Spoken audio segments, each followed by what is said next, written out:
Selamat pagi semua, siang, sore, di mana saudara-saudaraku berada. Saya di sini akan coba menjelaskan untuk terkait tugas pengelolaan infrastruktur sumber daya air.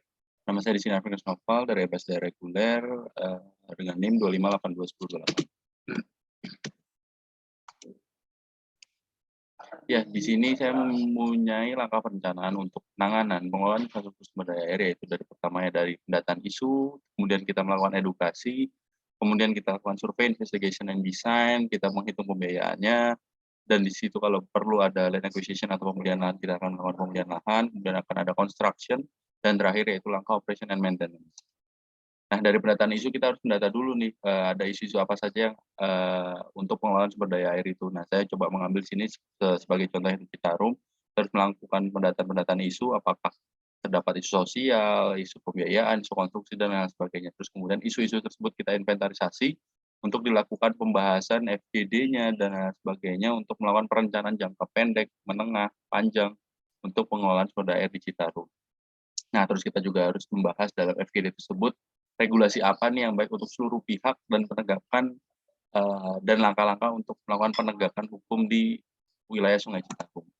Nah, setelah kita melakukan pendataan isu, kita coba melakukan edukasi, baik edukasi secara langsung ataupun edukasi secara tidak langsung dengan membuat flyer, brosur, video-video interaktif dan lain sebagainya. Nah, edukasi ini bisa kita lakukan dengan cara FGD ke seluruh pihak, stakeholder, baik komunitas, perusahaan, akademisi, regulator, dan lain sebagainya. Nah, konsep-konsep yang coba sudah didiskusikan saat ini, digodok bersama-sama, itu akan kita lemparkan ke dalam forum FGD tersebut, dalam video interaktif dan sebagainya untuk melihat respon-respon masyarakat dan pendapat atau masukan dari mereka apakah perlu dilakukan revisi terkait konsep-konsep tersebut atau tidak, seperti itu.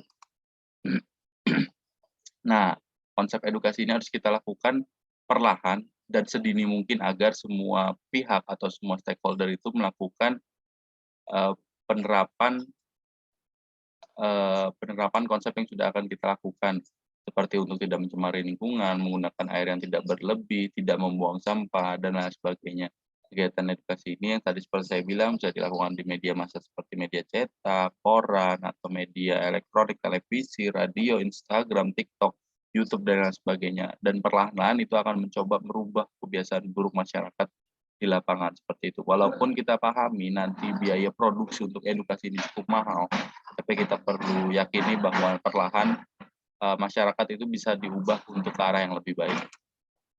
Nah, setelah tadi dilakukan pendataan isu, terus kemudian edukasi, kita coba melakukan untuk membuat SID-nya atau Survey Investigation Design, di mana setelah FGD dilakukan oleh seluruh pihak, oleh stakeholder, konsep-konsep yang sudah ada sudah dilemparkan ke forum, sudah dilakukan inisiasi, sudah dilihat, kita coba desain SID-nya nanti mau seperti apa. Seperti itu. Nah, pembiayaan kita pahami tadi SID membutuhkan biaya sekian, edukasi tadi sudah menghabiskan dana sekian. Nah, kita coba lihat pembiayaannya mau dilakukan atau mau diambil dari apa? Apakah dari skema KPBU, skema SBSN, skema loan, atau skema apapun itu perlu kita lihat.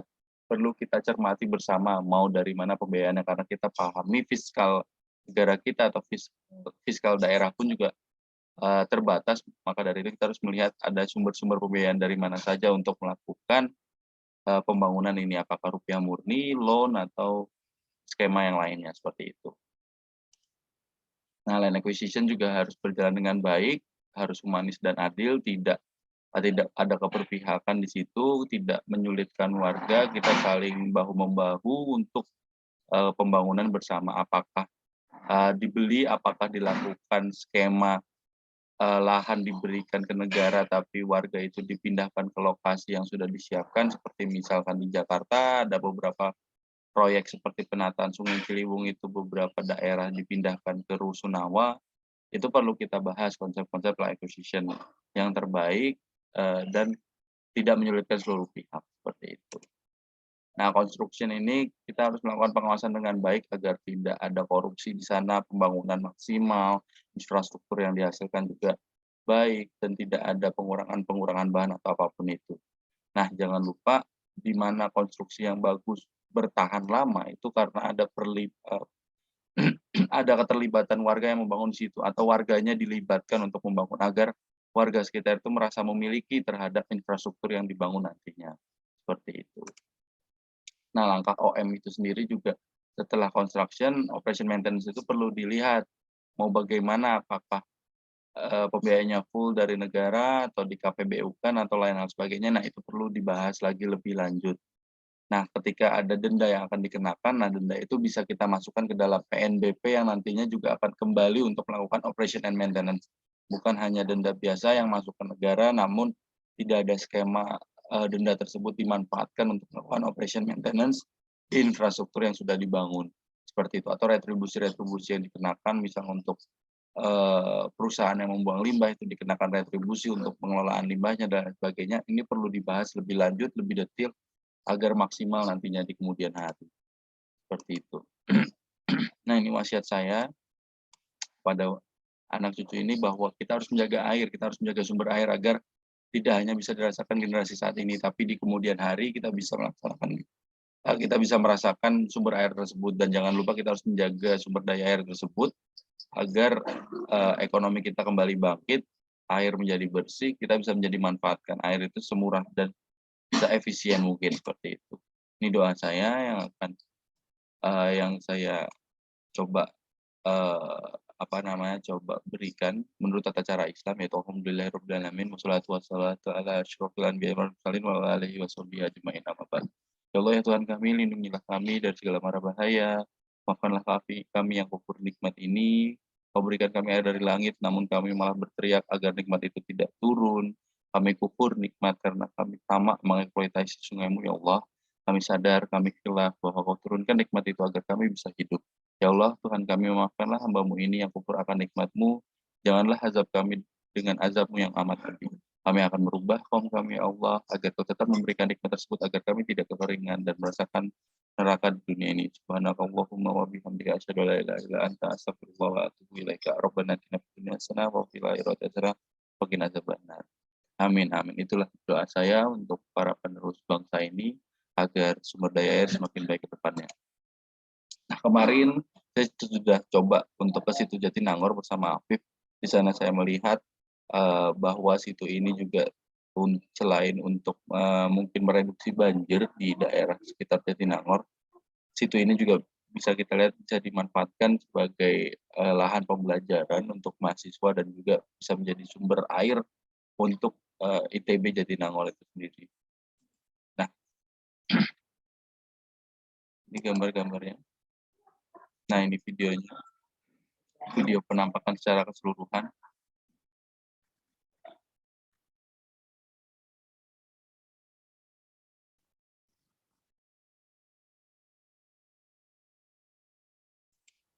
Nah, saya juga berada berjalan ke Situ 2 Jatinangor, di mana Situ 2 Jatinangor itu di dekat pintu masuk.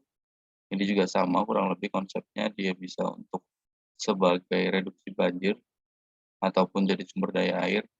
Kemudian juga Situ 2 Jatinangor ini jika mau dikembangkan atau tadi Situ 1 itu bisa dimaksimalkan dengan ditambah floating PV untuk sumber listrik dari ITB Jatinangor itu sendiri. Videonya kemarin.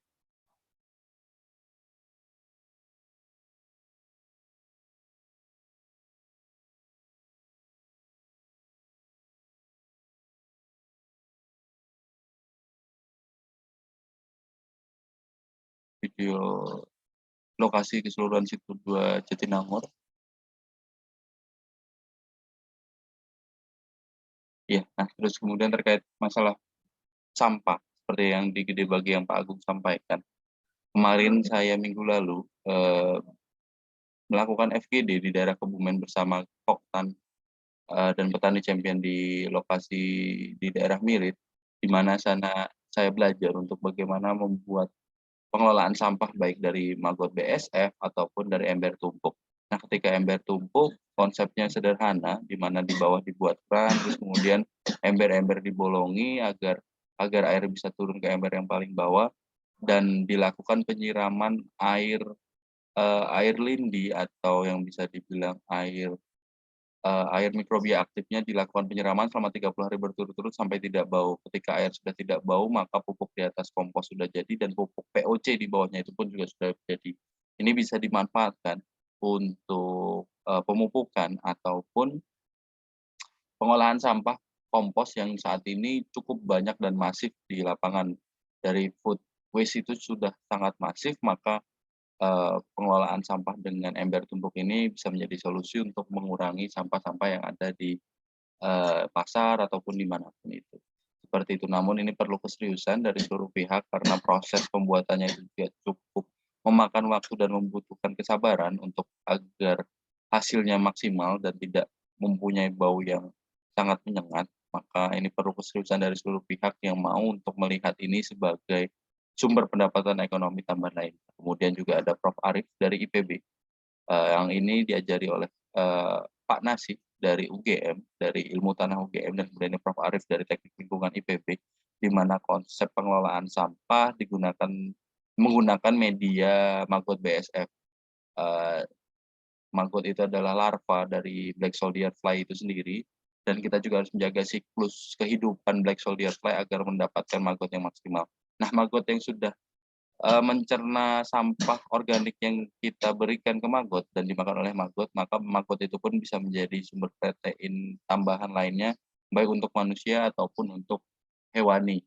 Baik untuk pakan unggas, yang terbaik memang untuk pakan unggas dan, perikanan, namun bisa juga untuk tambahan, pakan di ruminansia, namun tidak, tidak maksimal atau cukup sedikit, tidak efisien, namun untuk unggas dan perikanan cukup baik. Nah, hasil dari pupuk organik yang dihasilkan setelah, dibantu oleh media maggot itu dapat menjadi kompos untuk tanaman dan maggotnya itu sendiri bisa menjadi pakan. Nah, 2 konsep pengelolaan sampah ini sebenarnya adalah konsep penerapan sirkular ekonomi yang paling baik, namun kita perlu sadari dan kita perlu pahami bahwa proses dalam pembuatannya itu cukup membutuhkan kesabaran dan keseriusan dari seluruh pihak. Namun saya sadar bahwa ini adalah harus menjadi semangat kita semua untuk bisa membuat, atau mereduksi sampah itu sendiri dan memberikan nilai tambah daya jual lebih terhadap sampah itu sendiri. Mungkin cukup sekian dari saya terkait penjelasan dan tugas Tekkom ini. Akhir kata wabillahi taufiq wal hidayah. Wassalamualaikum warahmatullahi wabarakatuh.